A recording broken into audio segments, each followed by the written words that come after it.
Welcome to channel friends, आप सभी का स्वागत है। तो फ्रेंड्स, आज अपने बात करें IBPS 2019-20 के लिए ज्वाइनिंग रिलेटेड जितने भी डाउट है उन पे अपने इस वीडियो में बात करेंगे। तो एटलीस्ट अगर ये वीडियो आप पूरा देखोगे तो आपके सारे डाउट्स क्लियर हो जाएंगे। तो वीडियो को लाइक शेयर जरूर कीजिए। अगर फिर भी आपका कोई डाउट रहता है तो कॉमेंट जरूर कीजिए। आलो फर्स्ट, अगर डाउट की बात की जाए तो बहुत सारे स्टूडेंट है जिसमें स्पेलिंग डिफरेंस आ रहा है, यानी किसी के जो है वो सरनेम लगा हुआ है, किसी का नहीं लगा हुआ, किसी की स्पेलिंग मिस्टेक है, किसी के IR लगा है तो किसी के सीधा SH लगा है। तो ये बहुत सारे कमेंट आ रहे हैं कि सर हमारे जो है वो स्पेलिंग मिस्टेक जो है वो नाम के अंदर है, यानी 10th की मार्कशीट और +2 की मार्कशीट और हमने जो फॉर्म में फिल किया तो उनमें दिक्कत आ रही है कहीं ना कहीं नाम में। तो उसके लिए आप सिंपली एक काम कर सकते हो कि अपना जो एफिडेविट है वो बना सकते हो, यानी एक स्टाम्प पे आप लिखवा सकते हो और वो चीज़ आप प्रस्तुत कर सकते हो कि मेरे को इतना टाइम दिया जाए तो मैं ये चीज़ अगर किसी मार्कशीट में गलत है तो उसको करेक्ट करवा लूँगा इतने टाइम में। तो वो आपको बैंक एक सफिशिएंट टाइम दे देगा। तो उसके अंदर आपकी ज्वाइनिंग नहीं रुकेगी, ना ही आपकी कोई जॉब जाएगी। अब आपको जो है अलॉटमेंट हो चुका है जॉब का, तो अब ये चिंता नहीं है कि अपनी जॉब चली जाएगी। सिर्फ और सिर्फ आपको एक ज्वाइनिंग के बाद टाइम दे दिया जाएगा कि इस टाइम लिमिट में आप इस चीज़ को जो है वो करेक्ट करवा सकते हैं। चाहे आपके आधार कार्ड में हो, चाहे पैन कार्ड में हो, कहीं पे भी अगर मिस्टेक है तो वो आप इस टाइम में करेक्ट करवा सकते हो। अगर अभी तक आपने अपना कोई भी डॉक्यूमेंट जैसे आधार कार्ड है, पैन कार्ड है, अगर बना हुआ नहीं है तो वो आप डाल दीजिए बनाने के लिए, तो वो जल्दी से जल्दी जो है अपना बन जाए। तो इससे आपको परेशान होने की ज़रूरत नहीं है। सेकंड जो डाउट आ रहे हैं उन पे अपने डिस्कस करते हैं।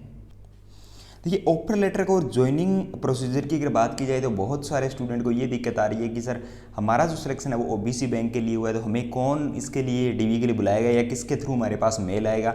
तो देखिए, अब OBC बैंक जो है वो पंजाब नेशनल बैंक बन चुका है, यानी OBC की जगह पंजाब नेशनल का जो है वो यूज हो रहा है।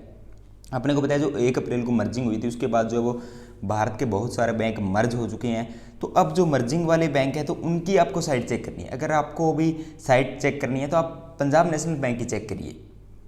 इसी तरह जितने भी बैंक मर्ज हो चुके हैं, जिस बैंक में मर्ज हुए हैं, तो आप उस बैंक की साइट चेक करिए। अभी वही बैंक आपका जो वो DV वगैरह करवाएगा और उसी से आपको मेल आएगा। तो ये आपका क्लियर होना चाहिए कि कौन से बैंक के लिए आपको लॉट हुआ है और कौन सा बैंक किस में मर्ज हुआ है, ये आपको पता होना चाहिए।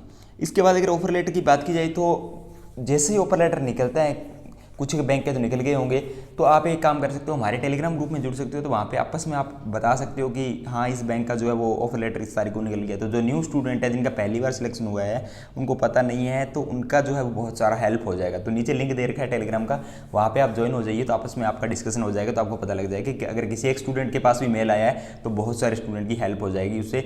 अगर किसी एक स्टूडेंट ने साइट चेक की है तो भी बहुत सारे स्टूडेंट की उससे हेल्प हो जाएगी कि वो बंदा आपको बता देगा कि किस टाइम पे कैसे जो DV के लिए उन्होंने बुलाया है।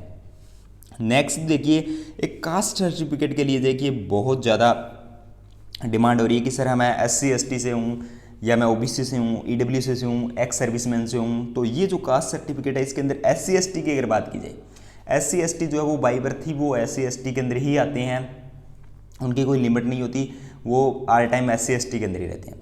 पर OBC कैटेगरी की अगर बात की जाए तो OBC कैटेगरी के अंदर क्या होता है, अगर आप नॉन क्रिमिलेयर के अंदर आते हो, OBC कैटेगरी के अंदर अगर आप नॉन क्रिमिलेयर के अंदर आते हो तो आपको जो सर्टिफिकेट है वो कम से कम 1 साल पुराना हो सकता है। यानी 1 साल तो चलेगा आपका, अगर 1 साल पुराना है तो चलेगा, उससे ज़्यादा अगर पुराना है तो वो नहीं चलेगा।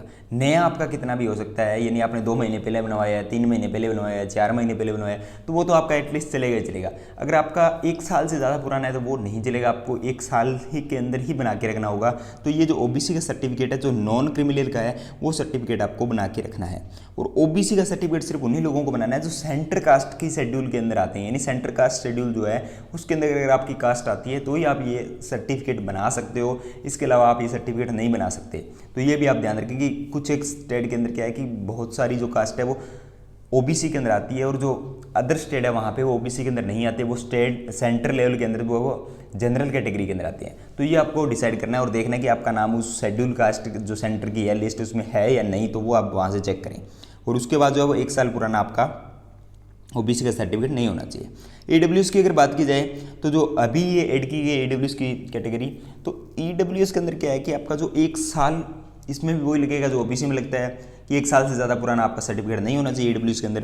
तो EWS का सर्टिफिकेट भी 1 साल से पुराना नहीं होना चाहिए। नया कभी भी आपने बनाया है तो वो चलेगा आपका, पर 1 साल से ज़्यादा पुराना आपका सर्टिफिकेट EWS का नहीं होना चाहिए।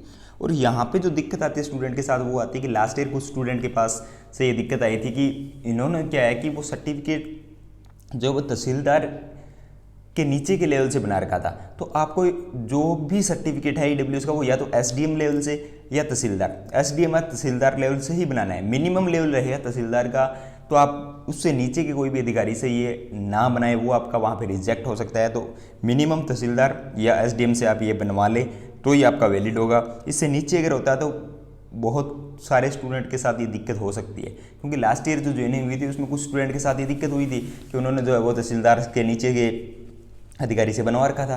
तो ये आपको मिनिमम देखने कि हम तहसीलदार ही मिनिमम रखें या ऊपर एसडीएम तक आप बनवा सकते हो इसको ईडब्ल्यूएस के सर्टिफिकेट को, और 1 साल से पुराना आपका नहीं होना चाहिए। अगर बात की जाए एक्स सर्विसमैन की, तो एक्स सर्विसमैन के अंदर जो डॉक्यूमेंट है, एक तो पीपीयू है और दूसरा आपका है जो भी आपने जहीं से डिस्चार्ज लेटर जो आपका है, सर्टिफिकेट जो भी आपके पास है डिस्चार्ज का, वो आपके पास होना चाहिए, और एक पीपीयू आपके पास एक्स सर्विसमैन के पास होना चाहिए। अब बात करते हैं कंप्यूटर सर्टिफिकेट की। देखिए कंप्यूटर सर्टिफिकेट में बहुत सारे स्टूडेंट कमेंट कर रहे हैं कि हमारे पास 10th में था, +2 में था, सेमेस्टर में था, फर्स्ट ईयर में था, सेकेंड ईयर में नहीं था।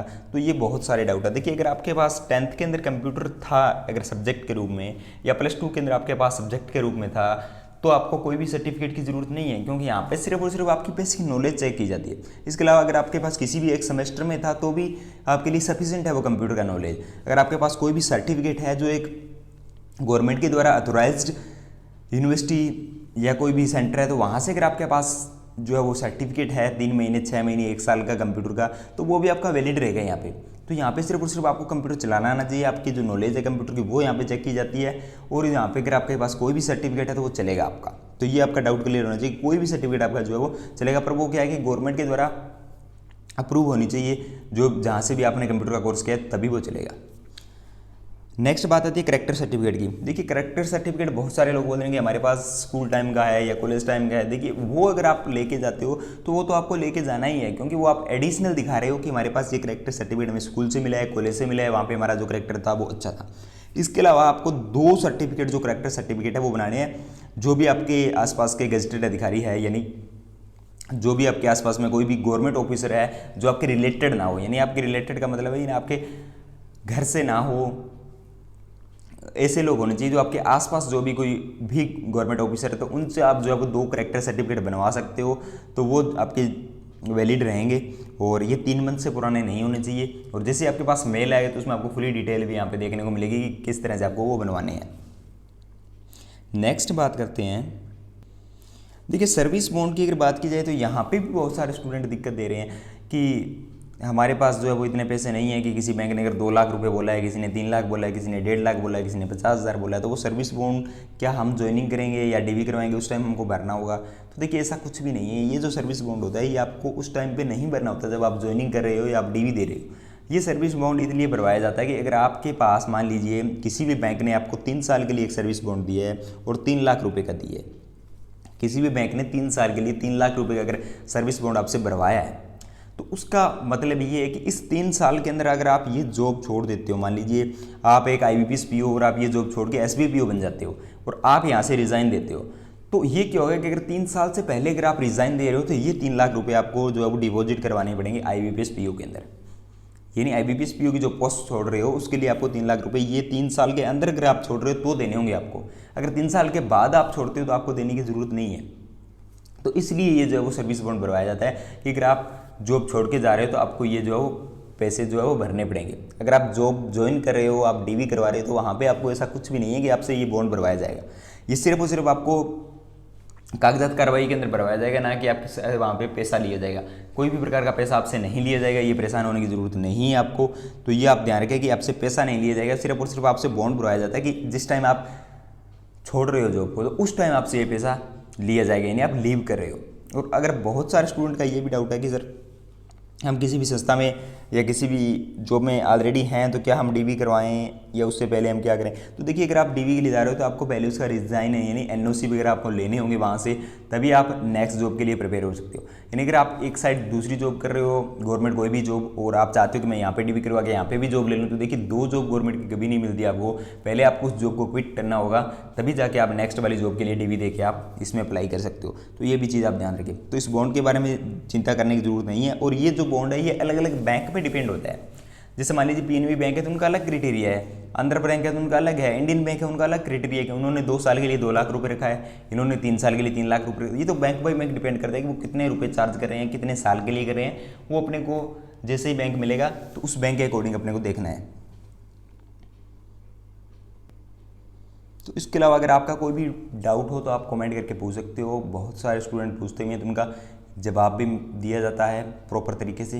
तो आप क्या कर सकते हो कि टेलीग्राम चैनल भी ज्वाइन कर सकते हो, वहाँ पे आपको जो आपस में अगर आप रिलेटेड जानकारी शेयर करोगे, यानी किसी के पास अगर मेल आया तो वो सभी को बता देगा, तो ये बहुत ज़्यादा फायदा रहेगा इस चीज़ से आपका। और बहुत सारे लोगों ने अलग अलग जो नाम है, मान लीजिए किसी का इलाहाबाद बैंक में हो रहा है, किसी का इंडियन बैंक में हो रहा है, किसी का पीएनबी बैंक में हो रहा है, तो उन्होंने अलग अलग ग्रुप्स भी बना रखे हैं टेलीग्राम पे। तो आप हमारे टेलीग्राम चैनल ग्रुप को ज्वाइन करोगे तो वहाँ पे बहुत सारे लिंक भी ऐसे मिल जाएंगे जहाँ अलग अलग बैंक, जिस बैंक के लिए आप अलॉट हुए हो तो उस बैंक का भी ग्रुप आपको वहाँ पे मिल जाएगा। तो वो सभी कर्मचारी जो उस बैंक में सेलेक्ट हुए हैं वो आपको वहाँ पे मिलेंगे। तो वहाँ से आपको ये बड़ा फायदा होगा कि किसी ने अगर एक ने भी साइट चेक किया, एक के पास भी मेल आया, तो आप सभी को वहाँ पे इन्फॉर्मेशन जो वो एक साथ हो जाएगी। और आपस में अगर आप अपने डाउट है वो भी वहाँ पे क्लियर कर सकते हो। मान लीजिए किसी ने अगर कोई भी कास्ट सर्टिफिकेट बना रखा है या कोई बनवा रहा है, तो उसको जो जो डॉक्यूमेंट्स की जरूरत हुई, जहाँ पे वो गया वो किस तरह से बनाया, तो वो प्रोसीजर भी वहाँ पे वो शेयर कर सकता है। तो अगर आप भी बनवाना चाहते हो तो आपके लिए वो ईजी हो जाएगा। तो ये आप ज्वाइन जरूर कीजिए और आप सभी को best of luck, all the best. Thank you दोस्तों, हैव अ नाइस डे।